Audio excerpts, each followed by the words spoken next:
क्या आप जानना चाहते हैं कि सूरज से रोशनी और हीट हम तक कैसे पहुंचती है?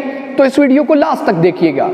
अस्सलाम वालेकुम स्टूडेंट्स, मैं हूं आपका टीचर मोहम्मद सलमान अफसल। स्टूडेंट्स, आज के लेक्चर में हम 9th class physics chapter number 9 transfer of heat का अनदर टॉपिक डिस्कस करने जा रहे हैं, दैट इज रेडिएशन।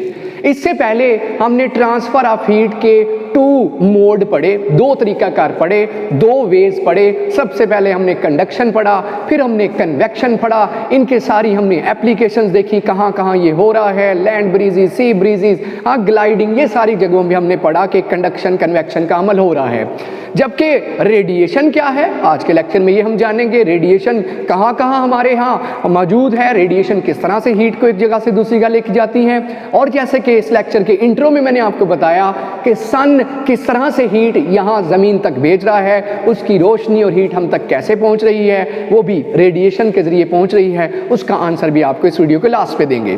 तो बच्चों, स्टार्ट करते हैं, रेडिएशन के ऊपर नज़र डालते हैं।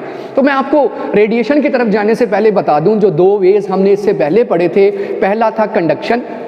कंडक्शन सॉलिड्स के अंदर होती है, इसके अंदर होगी, व्हाइट बोर्ड के अंदर होगी, वुड के अंदर होगी, प्लास्टिक के अंदर होगी, हर सॉलिड के अंदर कंडक्शन होती है। और कंडक्शन किसी में थोड़ी, किसी में ज़्यादा होती है। कंडक्शन एक ऐसा अमल था जिसमें हीट हॉट से कोल्ड की तरफ जाती है, लेकिन मॉलिक्यूल खुद नहीं जा सकते। फ्री इलेक्ट्रॉन्स की मूवमेंट से या मॉलिक्यूल्स की वाइब्रेशन से हीट हॉट से कोल्ड जाती है। कन्वेक्शन क्या था? कन्वेक्शन का अमल फ्लूइड्स के अंदर होता है। और फ्लूइड्स कौन कौन से? लिक्विड्स और गैसेस फ्लूइड्स कहलाती हैं। फ्लूइड्स के अंदर कैसे होता है? Actual transfer of molecules, molecules की एक्चुअल मूवमेंट होती है। मॉलिक्यूल हॉट से उठ के कोल्ड की तरफ खुद जाते हैं, एक्चुअली मूव करते हैं, वो था कन्वेक्शन। लिक्विड्स के अंदर भी देखा और गैसेस के अंदर भी देखा। जिन बच्चों ने ये लेक्चर नहीं देखे, इसी आप चैप्टर की प्लेलिस्ट के अंदर आपको वो सारे लेक्चर मिल जाएंगे, वो जरूर देखिए, कंडक्शन के मुतालिक, कन्वेक्शन के मुतालिक। और आज हम कर रहे हैं रेडिएशन, ये तीसरा तरीकाकार। जो कन्वेक्शन और कंडक्शन हम पढ़ चुके हैं वो सॉलिड, गैसेस और लिक्विड्स के मुतालिक थी, जबकि रेडिएशन का अमल भी ये आप देखेंगे गैसेस के अंदर, इस एटमॉस्फेयर के अंदर हो रहा है। और कैसे हो रहा है जानने की कोशिश करते हैं। Radiation is a mode of transfer of heat from one place to another in the form of waves called electromagnetic waves. Radiation heat के ट्रांसफर का एक तीसरा तरीकाकार है, तीसरा मोड है, वे है, जिसमें के हीट कहां से कहां जाती है? वन प्लेस से दूसरी प्लेस की तरफ। हॉट से heat of course hot body के पास होती है, हॉट बॉडी से कोल्ड बॉडी की तरफ जाती है, वन प्लेस से दूसरी प्लेस की तरफ जाती है। किस शक्ल में जाती है? रेडिएशन में जो हीट है वेव्स की शक्ल में जाती है। मुख्तलिफ मूवीज़ के अंदर दिखाते भी हैं, हमारी बॉडी से रेज निकल रही हैं। आगे मज़ीद डिस्कशन में इसको नज़र डालते हैं इस पर। सो रेडिएशन तीसरा तरीकाकार है, एक ऐसा तरीकाकार है जिसमें कि हीट हॉट से कोल्ड की तरफ जाती है। अगर मैं हॉट हूँ तो मुझसे हीट निकल के कोल्ड की तरफ जाएगी। दीवार हॉट है, दीवार से हीट निकल के कोल्ड की तरफ जाएगी, और हॉट से कोल्ड की तरफ जाएगी इन the form of waves. Waves की शक्ल में। मॉलिक्यूल्स नहीं जाएंगे, पार्टिकल्स नहीं जाएंगे, फ्री इलेक्ट्रॉन्स मूव नहीं करेंगे, किसी एटम, किसी पार्टिकल, किसी मॉलिक्यूल की जरूरत नहीं है। इस तरीकाकार को कहा जाता है रेडिएशन। और बच्चे कुछ यहाँ कंफ्यूज हो जाते हैं, कन्वेक्शन और रेडिएशन में फर्क नहीं कर पाते। अभी आपको समझाते हैं कन्वेक्शन और रेडिएशन में क्या फर्क है, और रेडिएशन क्या है और कन्वेक्शन क्या है। आपको इंशाल्लाह इस लेक्चर में क्लियर कट समझ आ जाएगी। आप इंशाल्लाह बिल्कुल सही से आपको लॉन्ग लास्टिंग आपके कॉन्सेप्ट बन जाएंगे। तो बच्चों, रेडिएशन की समझने के लिए हम क्या करते हैं? मिसाल के तौर पे बच्चों, ये एक आपके पास घर है, इस घर के अंदर मैं आपको दिखा रहा हूँ, ये एक घर है, यहाँ पे आप बैठे हो, यहाँ पे इस कमरे के अंदर बैठे हो, यहाँ पे आपने हीटर ऑन किया हुआ है, हीटर जलाया हुआ है, हीटर चल रहा है जी। आप थोड़ी देर के बाद आपको कमरा गर्म लगना शुरू हो जाता है, आपको महसूस हो रहा है कि आपकी तरफ जैसा कि हीट आ रही है। अब हमने पढ़ा है जो कन्वेक्शन है, कन्वेक्शन और रेडिएशन का फ़र्क बताने लगा हूँ। देखिए, कन्वेक्शन ये होता है कि जो एयर इस हीटर के ऊपर होगी वो गर्म होके ऊपर उठ जाती है, गर्म होके ऊपर। एयर पार्टिकल्स बाउंड नहीं है भाई, एयर पार्टिकल्स बाउंड नहीं है कि आपकी तरफ आए, मॉलिक्यूल्स बाउंड नहीं है कि आपकी तरफ आए, एटम्स बाउंड नहीं है कि आपकी तरफ आए, वो गर्म होके ऊपर उठ रहे हैं। तो फिर हीट मुझ तक कैसे पहुंच रही है? मुझे तो लग रहा है कि हीटर चल रहा है, वाकई मेरे तक हीट आ रही है। वो एक तीसरा तरीकाकार है हीट के ट्रांसफर का, वो है रेडिएशन। इनविजिबल रेडिएशंस हैं जिनको हवा की कोई गर्ज नहीं, हवा हो ना हो, सॉलिड रास्ते में हो ना हो, लिक्विड हो ना हो, ऐसी वेव्स को इलेक्ट्रोमैग्नेटिक वेव्स कहते हैं। 10th क्लास में पढ़ेंगे। जिन्हें मीडियम नहीं चाहिए, रास्ता नहीं चाहिए, सॉलिड नहीं चाहिए, मॉलिक्यूल्स नहीं चाहिए, एटम्स रास्ते में हो या ना हो, गुजर जाती हैं। इसका मतलब यहाँ कन्वेक्शन का अमल ये है कि एयर पार्टिकल मॉलिक्यूल खुद यहाँ से हीट लेके ऊपर जा रहे हैं, लेकिन मुझे गर्मी क्यों महसूस हो रही है, मुझे कमरा क्यों गर्म होता महसूस हो रहा है, ज़रूर यहाँ से रेडिएशन है जो हीटर से हीट लेके मेरी तरफ आ रही है। हीटर से हीट लेके आने वाली कौन सी चीज़ है, ज़रूर इनविजिबल वेव्स हैं जिन्हें इलेक्ट्रोमैग्नेटिक वेव्स कहा जाता है और रेडिएशंस कहा जाता है। वो रेडिएशंस हैं जो कि हीट मेरे तक लेके आ रही। सबसे बड़ी मिसाल तो सन है जी, सूरज। ये हमारी अर्थ है, मान लीजिए ये अर्थ है, कितने करोड़ किलोमीटर का फासला हमारे उनके दरमियान, सन के दरमियान और हमारे दरमियान। यहाँ तक एटमॉस्फेयर है, उसके बाद आप जानते हैं यहाँ स्पेस है, खाली जगह है, स्पेस, खला। खला में तो कोई गैस नहीं है, तो पार्टिकल्स नहीं है, मॉलिक्यूल्स नहीं है। सो एक्चुअल मूवमेंट, वाइब्रेशन कहाँ गई? एक्चुअल मूवमेंट था कन्वेक्शन, और मॉलिक्यूल्स आप जानते हैं वाइब्रेशन करे कंडक्शन। तो फिर हीट कैसे सन से पहुंची? करोड़ों किलोमीटर का फासला तय करके हीट कैसे पहुंची? हीट तो हमने कहा था हॉट बॉडी से कोल्ड की तरफ आती है। अर्थ कोल्ड है, सन हॉट है, वहाँ से हीट करोड़ों किलोमीटर का फासला तय के, लाइट करोड़ों किलोमीटर का फासला तय कर हम तक कैसे पहुँच रही है? ज़रूर वो थर्ड वे अडॉप्ट करी है रेडिएशंस की शक्ल में, जिन्हें रास्ते में पार्टिकल हो ना हो, एटम्स हो ना हो, मॉलिक्यूल हो ना हो, हीट को उठाया, हीट को लिया और लेके यहाँ आ रही हमारे एटमॉस्फेयर के अंदर, हमारे एटमॉस्फेयर में घुस गई, हमारे एटमॉस्फेयर में घुस गई, ज़मीन पे आके पड़ी। मैं यहाँ बैठा था, मुझे धूप महसूस हो रही थी, मुझे शिद्दत महसूस हो रही थी, धूप की एनर्जी महसूस हो रही थी। ज़रूर हीट आ रही है सन से, सर्दियों में खास इसकी ज़रूरत पड़ती है, विटामिन डी भी बनता है, पौधे भी आप जानते हैं फोटोसिंथेसिस का अमल करते हैं सन की मौजूदगी में, लाइट की मौजूदगी में। तो ये हीट फिर सन से हम तक कैसे आ रही है? ना कंडक्शन ना कन्वेक्शन, क्योंकि कंडक्शन के लिए भी एटम्स और मॉलिक्यूल की ज़रूरत, कन्वेक्शन के लिए भी एटम्स और मॉलिक्यूल की ज़रूरत, लेकिन रेडिएशन को कोई एटम्स या मॉलिक्यूल की ज़रूरत नहीं है। वो किसी मीडियम पर डिपेंड नहीं करते, लिक्विड्स पे, गैसेस पे, सॉलिड्स पे, प्लाज्मा पे, किसी भी डिपेंड नहीं करते, हो ना होने गर्ज नहीं है। रेडिएशंस ही है वो चीज़ जो कि हीट को वो वन प्लेस से दूसरी प्लेस तक, हॉट से कोल्ड की तरफ लेके आ रही है। Is it happening? क्या ऐसा हो रहा है? यस ऑफ कोर्स हो रहा है, और सदियों से हो रहा है, और सदियों और चलता रहेगा जब तक क़यामत नहीं आती। ये काम चलता रहेगा। हीट कौन लेके आ रहा है? रेडिएशंस हैं, इनविजिबल रेडिएशंस जो कि लेके आ रही है, जिन्हें इलेक्ट्रोमैग्नेटिक वेव्स कहा जाता है। लाइट वेव्स विजिबल हैं, नज़र आ रही हैं, विजिबल स्पेक्ट्रम होता है इनका, आगे पढ़ेंगे आप लोग सेकेंड ईयर के अंदर, 10th के अंदर। तो ये रेडिएशंस हैं जो हीट को यहाँ लेके आ रही है।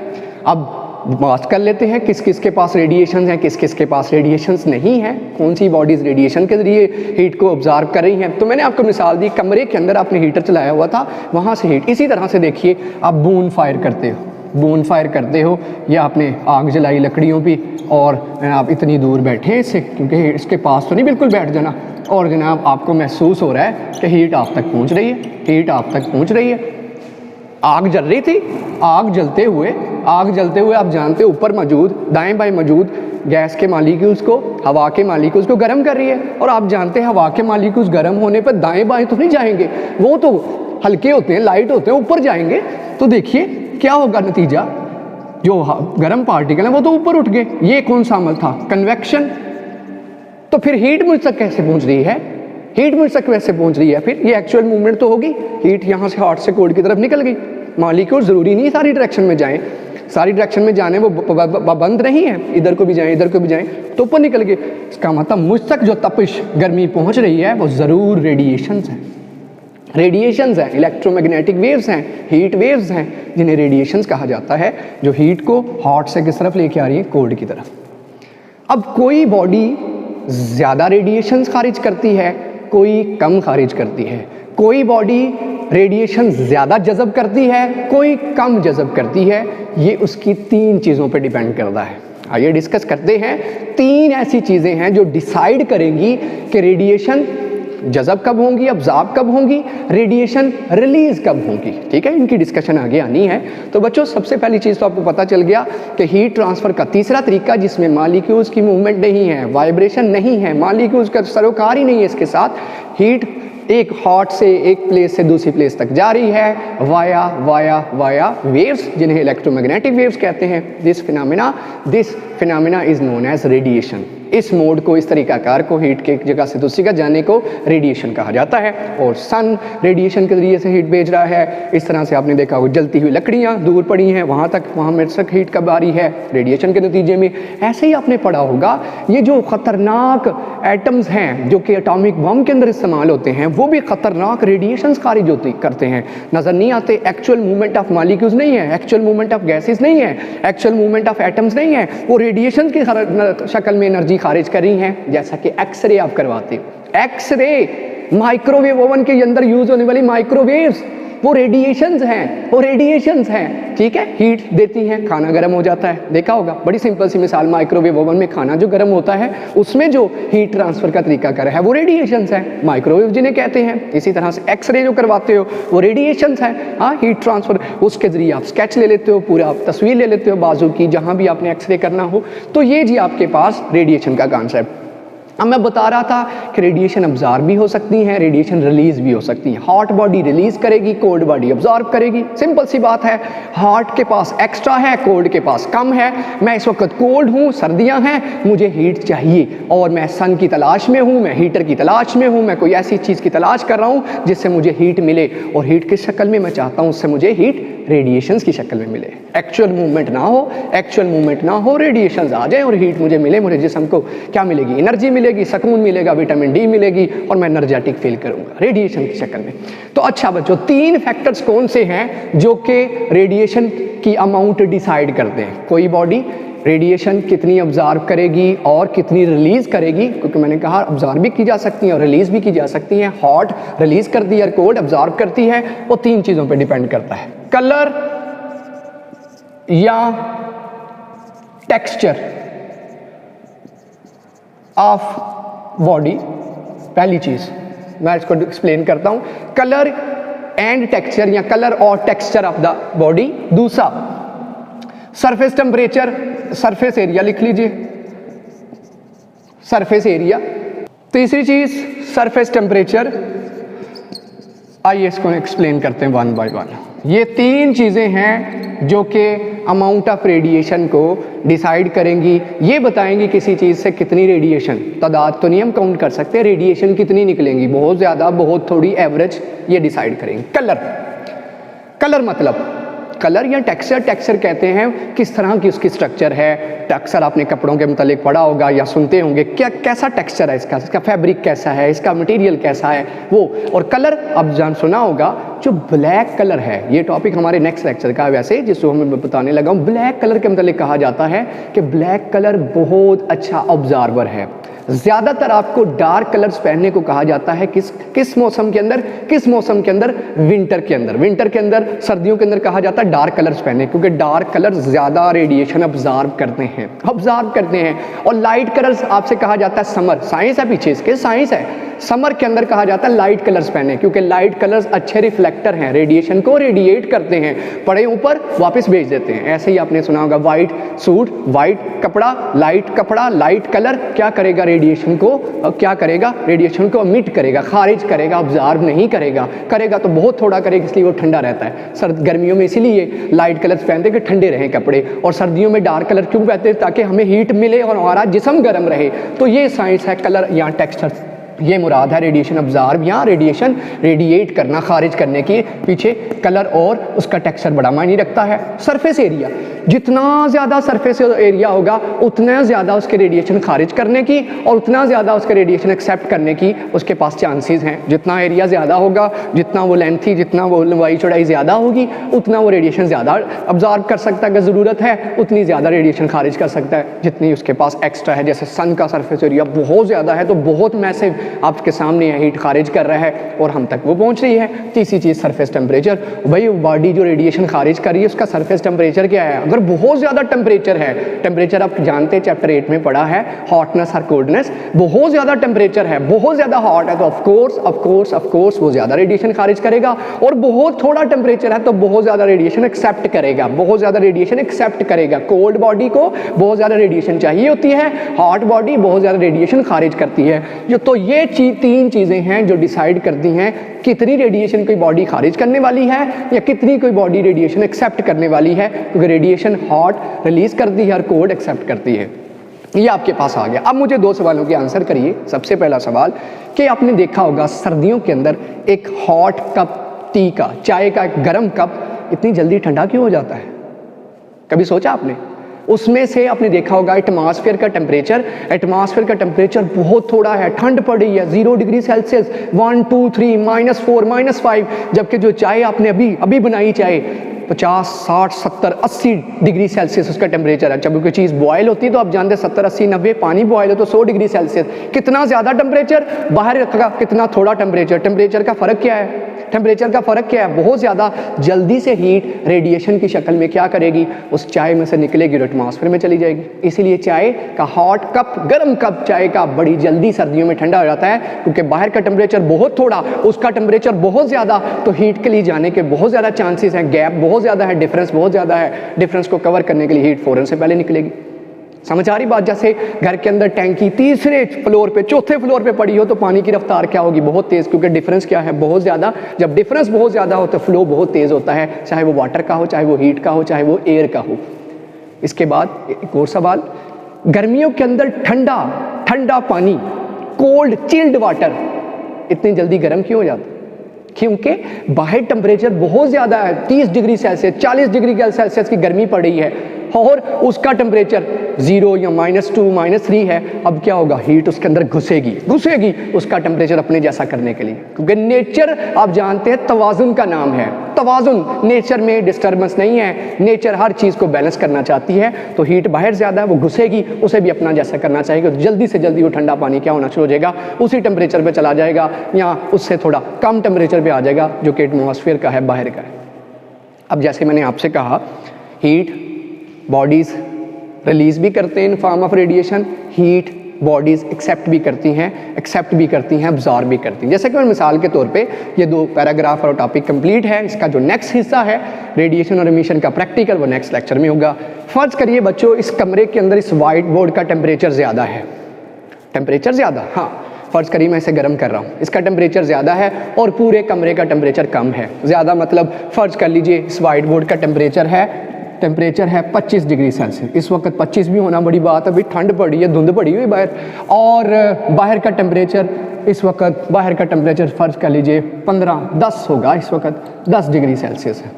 अब सराउंडिंग जो है, ये बाकी सारी चीज़ें इसके लिए सराउंडिंग है, इर्द गिर्द चीज़ें, जैसे आपने चैप्टर 2 के अंदर डेफिनेशन पढ़ी है रेस्ट की, मोशन की, सराउंडिंग जो भी है, इसका टेम्परेचर ज़्यादा, हीट इसके पास ज़्यादा। अब ये क्या करेगा? हीट रिलीज करेगा। कब तक रिलीज करेगा? जब तक सारी बॉडीज का टेम्परेचर बराबर ना हो जाए। मतलब इसका टेम्परेचर जब तक सराउंडिंग के बराबर नहीं होगा, ये इस काबिल है कि क्या कर सके, सबको बांटता जाए, ये लो भाई। कब तक? जब तक इसका टेम्परेचर और सराउंडिंग का टेम्परेचर, मतलब इसका टेम्परेचर सराउंडिंग के टेम्परेचर के बराबर ना हो जाए, वो शायद हो सकता है।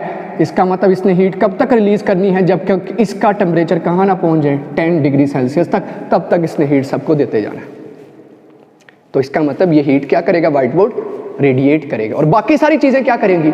इसकी छोड़ी हुई हीट को एक्सेप्ट करेंगी। जब तक सारी बॉडीज़ का टेम्परेचर, शायद सारी बॉडीज़ का टेम्परेचर भी 12 हो जाए, इसका भी 12 हो जाए और सारे बैलेंस हो जाए। ना हीट अब फिर बॉडी से इसकी तरफ घुसेगी, ना इसकी हीट बाहर जाएगी, बैलेंस होगी। पूरा कमरा बैलेंस हो गया, हर जगह चेक करके देखा अपरेटस से, सर का टेम्परेचर बराबर हो गया। अब हीट रेडिएशन की शक्ल में किसी चीज़ में नहीं जा रही होगी। ऐसे ही फ़र्ज़ कर लीजिए इसका टेम्परेचर थोड़ा है, वाइट बोर्ड का 10 डिग्री सेल्सियस है, बाहर हर चीज़ का टेम्परेचर बहुत ज़्यादा है, मतलब यहाँ पंखा लगा हुआ है, ठंडा कर रहा है इसे, और सारी बॉडी गर्मियों के अंदर गर्म हुई हुई है। पूरा कमरा सराउंडिंग क्या होगा? हीट सराउंडिंग से घुसेगी इसके अंदर और क्या करेगी? पंखा बंद कर दिया था, अब हीट इसे कहाँ से मिलेगी? इसका टेम्परेचर सारी सराउंडिंग जैसा होना है, हीट आएगी और इसमें अब्जॉर्ब होना शुरू। कब तक एक्सेप्ट करेगा? जब तक सारी बॉडीज का टेम्परेचर क्या ना हो जाए बराबर, तब तक ये हीट को क्या करता रहेगा? रेडिएशन की शक्ल में एक्सेप्ट करता रहेगा। That is how heat flows from hot body to cold. इस कमरे के अंदर हर चीज, कैमरा, मैं, ये खुद रेडिएशन एमिट भी कर रहे हैं, अब्जॉर्ब भी कर रहे हैं, एमिट भी कर रहे हैं, अब्जॉर्ब भी कर रहे हैं। चल फिर रहा हूँ तो मेरा जिस्म गर्म हो जाता है, इसका मेरा मतलब जिस्म मेरा रेडिएशन एमिट कर रहा है। बैठा बैठा रहूँगा, ठंडा हो गया, मेरा जिस्म रेडिएशन चाह रहा है, मुझे रेडिएशन मिल जाए। इसका मतलब हर वक्त हर बॉडी रेडिएशन एक्सेप्ट भी करे, रिलीज भी करे। कब तक ऐसा करती रहती है? जब तक उसका टेम्परेचर बाहर के टेम्परेचर से बराबर ना हो जाए। और किस शक्ल में कर रही है? इसे कहते हैं रेडिएशन, इलेक्ट्रोमैग्नेटिक वेव्स की शक्ल में। ये था आज का हमारा टॉपिक जिसमें हमने डिटेल रेडिएशन को डिस्कस किया। ये एक ऐसा रेडिएशन, एक ऐसा तरीकाकार है जिसमें हीट हॉट से कोल्ड ना मॉलिक्यूल्स की एक्चुअल मूवमेंट से, ना मॉलिक्यूल्स की वाइब्रेशन से होती है, ना फ्री इलेक्ट्रॉन्स की वजह से होती है, जबकि इसमें वेव्स हैं जो हीट को हॉट से कोल्ड की तरफ लेके जाती हैं और उन्हें मॉलिक्यूल्स से कोई गर्ज नहीं, सॉलिड से कोई गर्ज नहीं, गैसेस से कोई गर्ज नहीं, हो ना हो वो हीट को लेके जाएंगे। ये था आज का लेक्चर। मैं उम्मीद कर रहा हूँ आपको सबको समझ आई होगी। और अगर वीडियो पसंद आई है तो उसको लाइक कीजिए, शेयर कीजिए और इस चैनल को सब्सक्राइब कीजिए। इसके साथ दीजिए मुझे इजाज़त। अल्लाह हाफिज़।